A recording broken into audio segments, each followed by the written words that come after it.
Leveling up. Extreme business growth through raising your game. When what was once extraordinary becomes ordinary, you know you've leveled up. Hello and welcome to the Leveling Up Podcast with me, George Swift.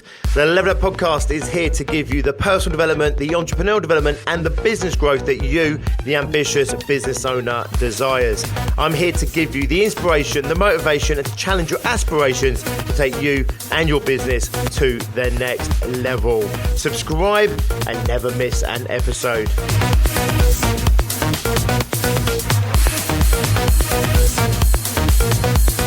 Today we're looking at sales once again. You will hear me come back to sales over and over. It's a drum that I beat relentlessly to small business owners because I get it.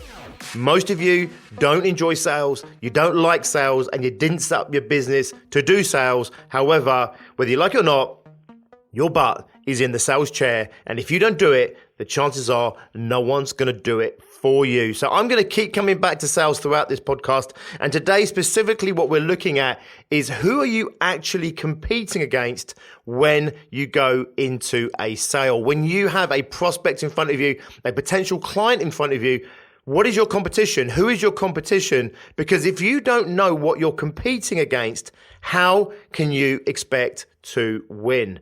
So first and foremost, it's really important to understand your marketplace. You really want to know who is competing for the same business that you are competing against. Who are you regularly coming up against? You then want to work out what is it that they are beating you on. So if you're losing business consistently, you want to find out who are you consistently losing it to, and you want to try and work out why are you losing it or how are they winning it, okay? You want to get that information because without that information, you're just going to continue to repeat the cycle. You're just not going to be competitive moving forward. If at all possible, you want to work out who you're competing against in any single bid or proposal. Now, this isn't always as easy because typically you only find out who else was involved or who you were competing against once you've already potentially lost. However, if you can, try and work out who it is that you are competing against. It could be as simple as just asking your potential client, are you opening this up for tender? Are you talking to anybody else right now? If they say yes, they are, you might want to just ask them outright and just say, okay, so would you mind telling me who they are? It's very possible, depending on who you're dealing with, that they're not going to tell you that, okay? It probably depends on the type of business, how savvy they are, etc. However, some businesses will let you in to that little secret. At this point, however, it's super important that you do not disrespect your competition, you don't put them down, and certainly do not start to compete against them yet. You want to make sure, just like a general in his armies, you want to make sure that you organize yourself properly before you go on the offensive. You certainly don't want to be bad-mouthing the competition. You certainly don't want to be putting them down. It's only going to make you look bad, okay? Let your competition put you down. Let your competition disrespect you in front of potential clients. It will only make you look better, and at the very least, it will just make them look worse than you. Don't go into a meltdown. Don't freak out. If you know these people are better than you, or you know these people are like really hard and aggressive and you've lost them in the past, etc., you literally want to maintain an absolute poker face, and you just sit there and say, okay, thank you for that. It's really useful information, or whatever it might be, or okay, that's really interesting, or whatever it might be, okay? So the point is here, don't get caught up in the competition too early. It's unlikely that many of your clients will give that information up freely, especially if they're blue chips or bigger companies. They're just a bit more, wily, a bit more savvy, etc. However, if you have a past relationship with this client, if you've got history with this client, then it's very possible that they might let you in on this. When I used to work even supplying into corporates and big blue chips, for example, and global companies, I had a good relationship and I knew that quite often I wasn't the only person they were talking to. So I knew that there was going to be competition in there. I had a great relationship with them. I would be able to say to them, right, who else have you got in on this? And they would just tell me 2, 3, 4 people that they were currently talking to. That was it. That's all the information that they gave me. That's all I asked for. I didn't react to that information. However, once I knew who I was competing against, I had a good idea of how they were potentially going to beat me or how they were going to sell against me. Does that make sense? I want you to imagine you're a boxer, you're a fighter. And I want you to imagine that if you know nothing about your competitor, you don't know whether he's got a big right hand, a big left hand, you don't know if he's got a sneaky uppercut, a jab, a glass jaw, or whether he's built of oak. You don't know this, and therefore you're going in blind.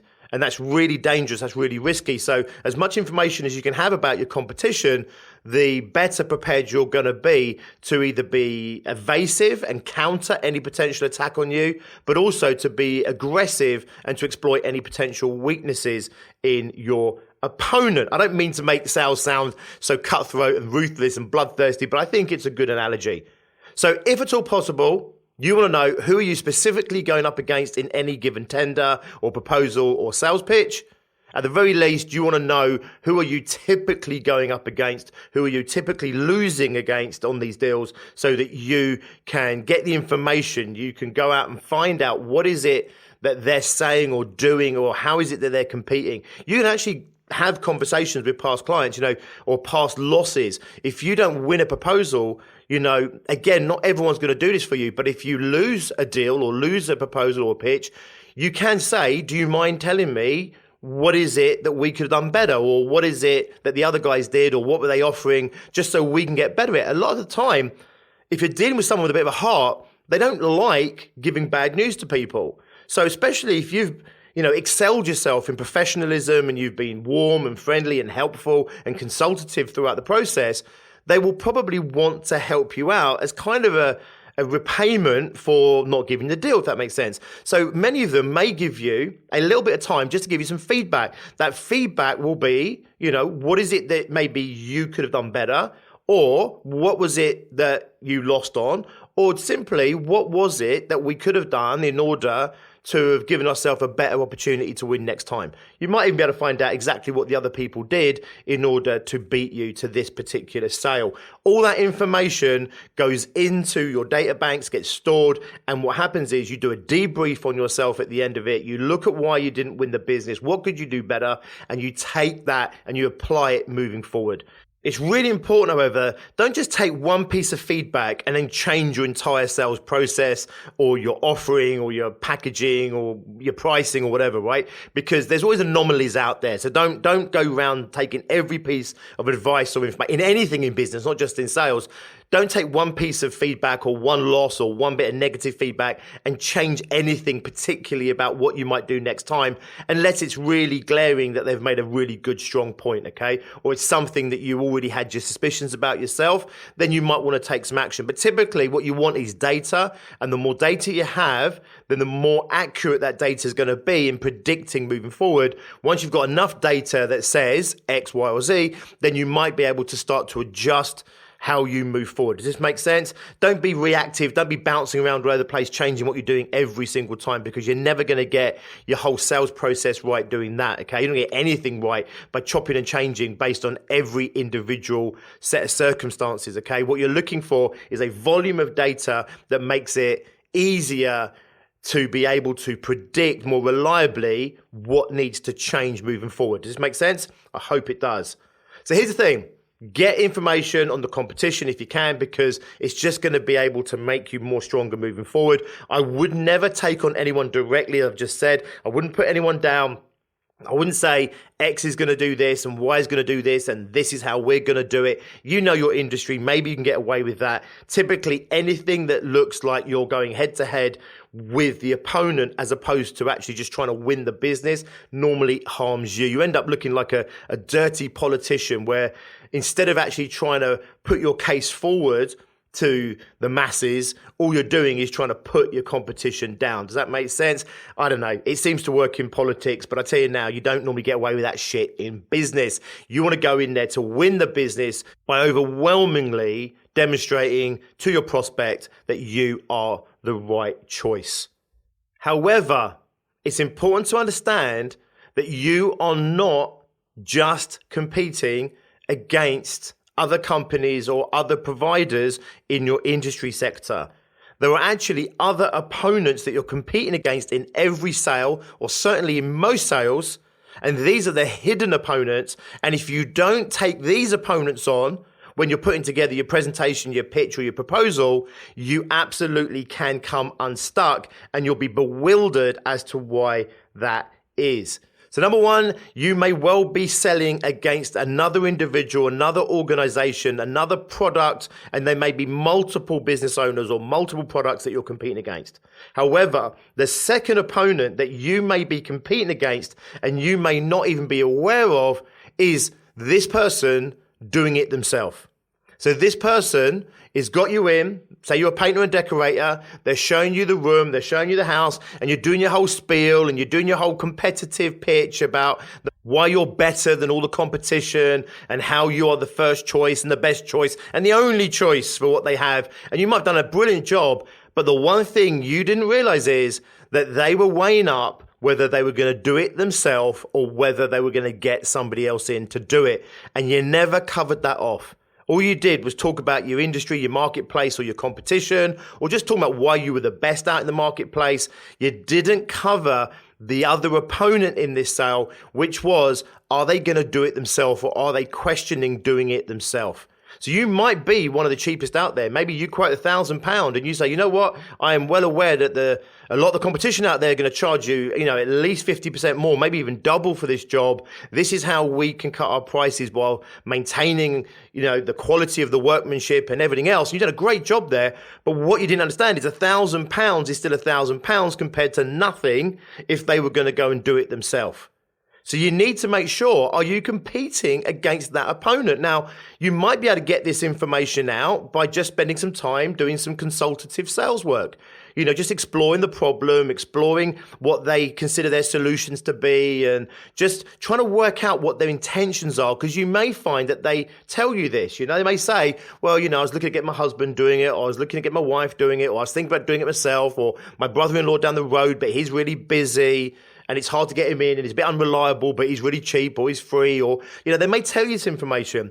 If you can't find out this information, just like you might not be able to work out exactly who your direct competition is in any particular sale, you know that there's this hidden enemy that might be there, okay, this hidden opponent. So you just want to make sure that you sell against that opponent. So you might want to mention it up front. I don't know, in the example I'm sharing here, it might be online saying, look at this room, I get it, have you considered doing it yourself? And they look at it right now. Of course, there's a risk here that they're going to say, oh, I haven't actually, but now you mention that. But realistically, there's a reason they're calling you out in the first place, okay? So yes, you could be putting that thought in their head. I would say that's a very small risk compared to getting the information when they turn around to you and say, well, yeah, I did the other work, I did the other stuff. The problem I've got now, though, is, it's just a lot of time in that, so I'm just weighing my options up. Once you've got that information, you know what you're selling against. There's no point sitting there saying, well, I'm £1,000, that's £500 cheaper than somebody else.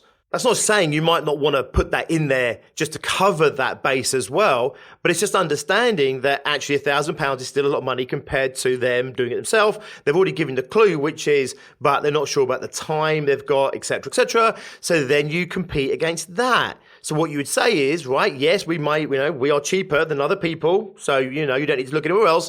However, here's the thing. We will have minimal impact on you. So what we absolutely specialize in is I want you to spend as minimal amount of effort on this as possible. Share with me your vision. Share with me what you want to do. You might pick a couple of colors, and then honestly, you don't have to be in the house. You can hand over the key. You can leave us a key. We'll get on with it. By the time you come back at the end of the day, the job will be done. By the time you go away for the weekend, take yourself off to a spa, by the time you come back, we'll have all the job done for you. Make sense? So it changes how you would be competing for this business, knowing that you have this other competition. Now, even if they don't tell you this stuff, you can presume that there could genuinely be a option for them to do it themselves. And if there's an option for them to do it themselves, therefore you just need to cover that. So again, what you might do, and again, I'm not trying to put words in your mouth, but if you're a painter and decorator, using this example, you may say something along the lines, which is, okay, look, we're looking at this work here and this work here.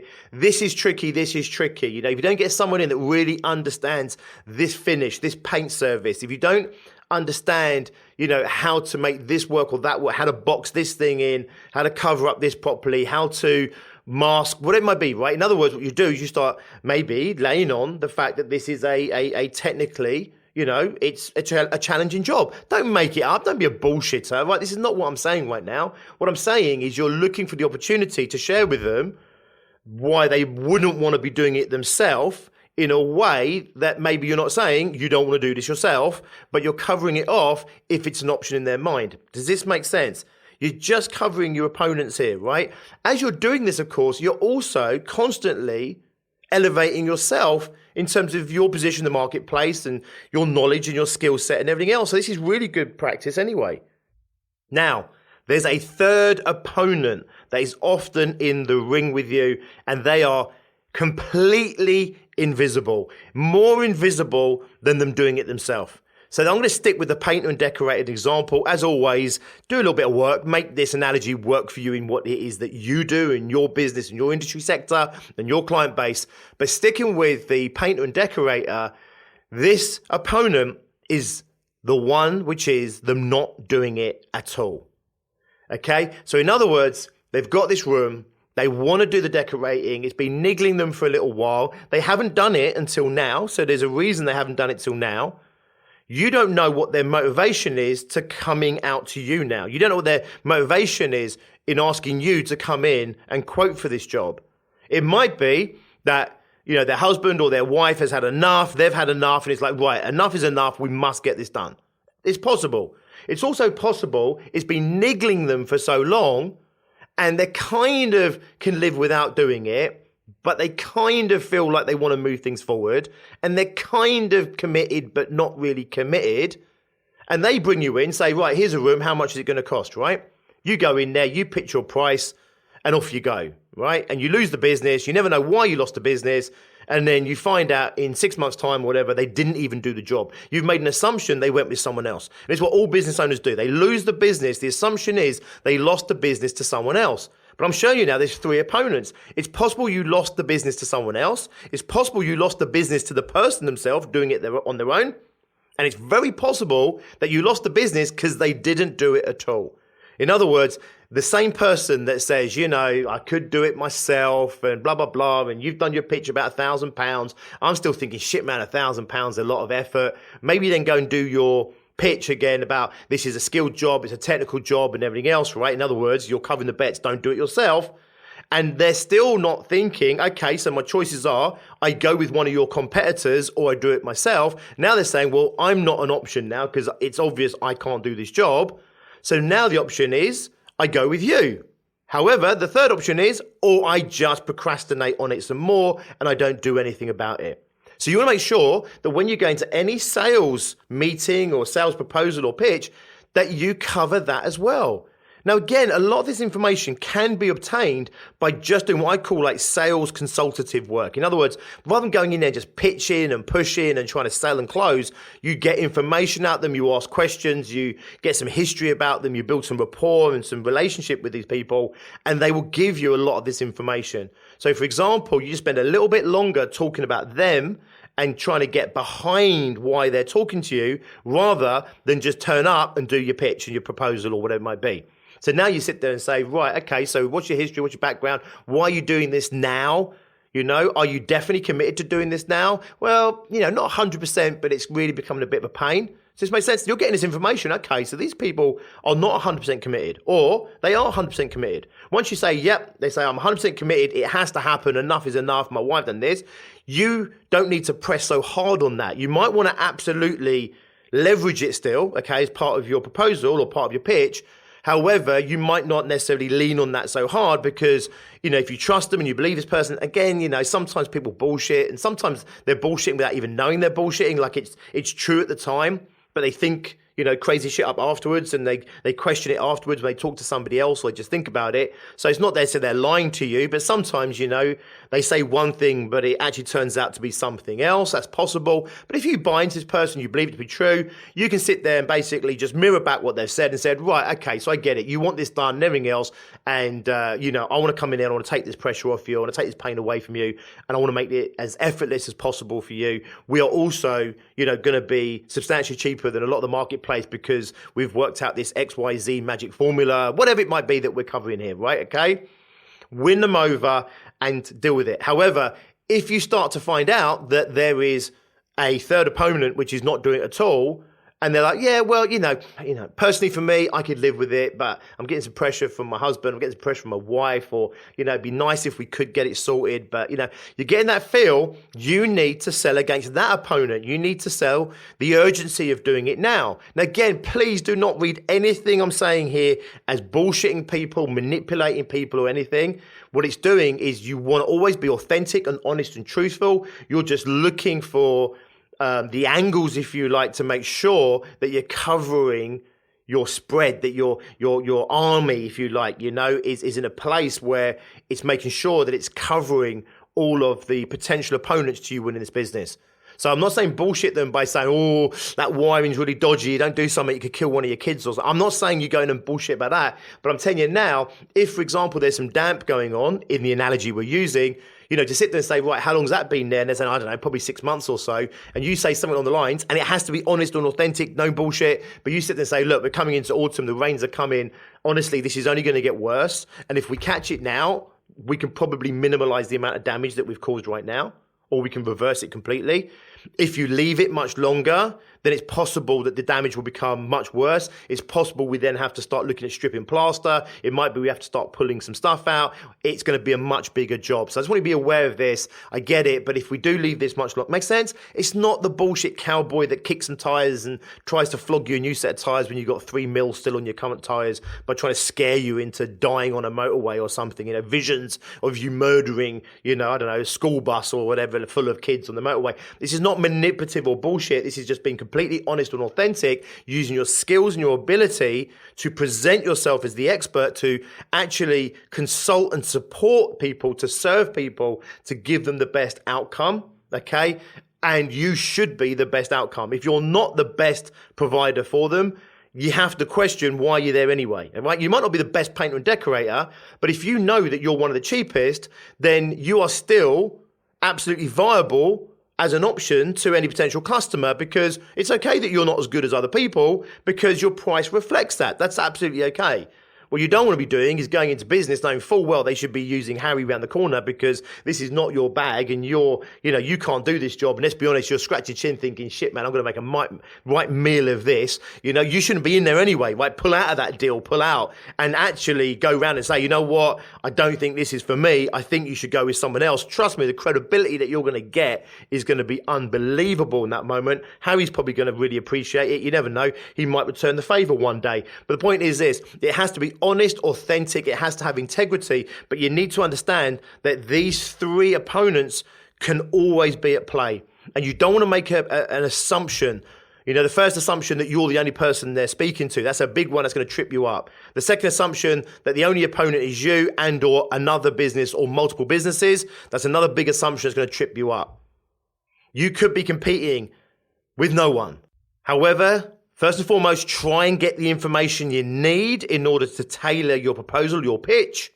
If you can't get that information out of them, always make the assumption that you are competing against another company or multiple other companies. You are potentially competing against them doing it themselves, and you are also competing against them not doing it at all.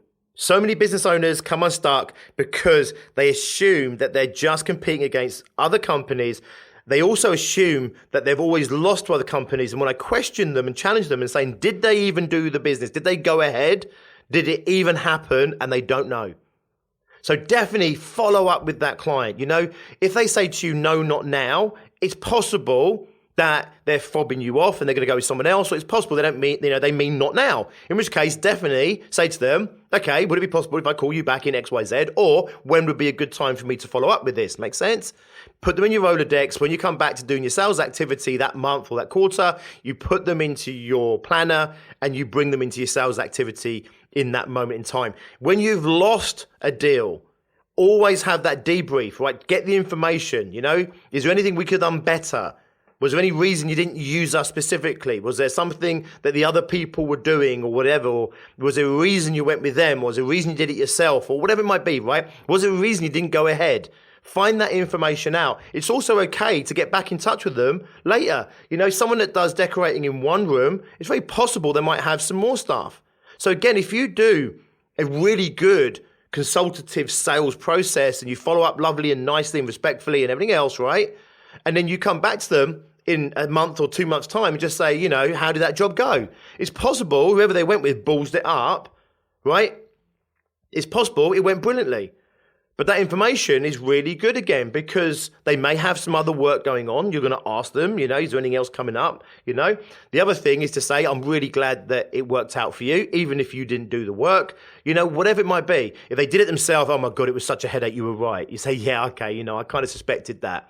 Is there any other work that I can help you with? Does this make sense? Sales is a long game. It's not just about winning every proposal today. It's about staying in touch with people, building those relationships with people, not just through social media, not just through an email marketing list or a newsletter, but actually talking to people, actually having conversations with people, getting them to know who you are.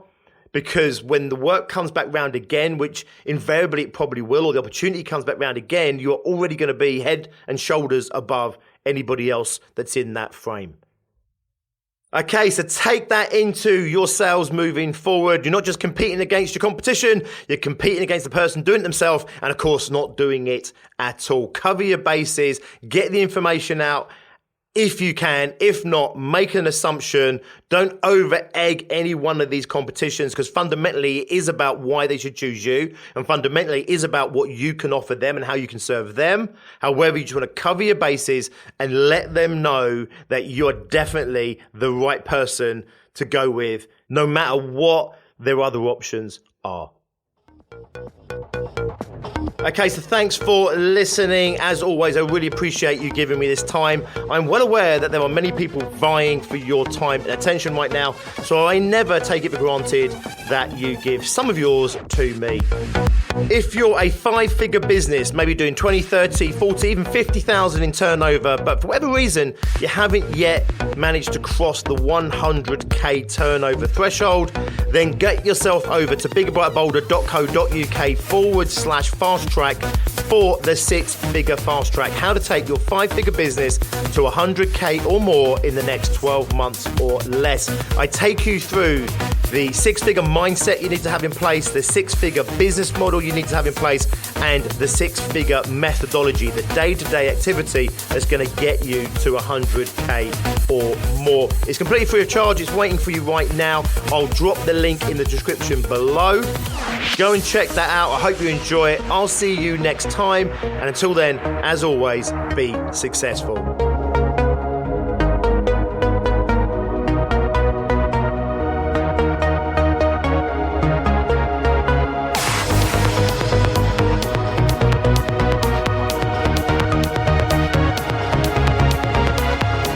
Leveling up. Extreme business growth through raising your game. When what was once extraordinary becomes ordinary, you know you've leveled up.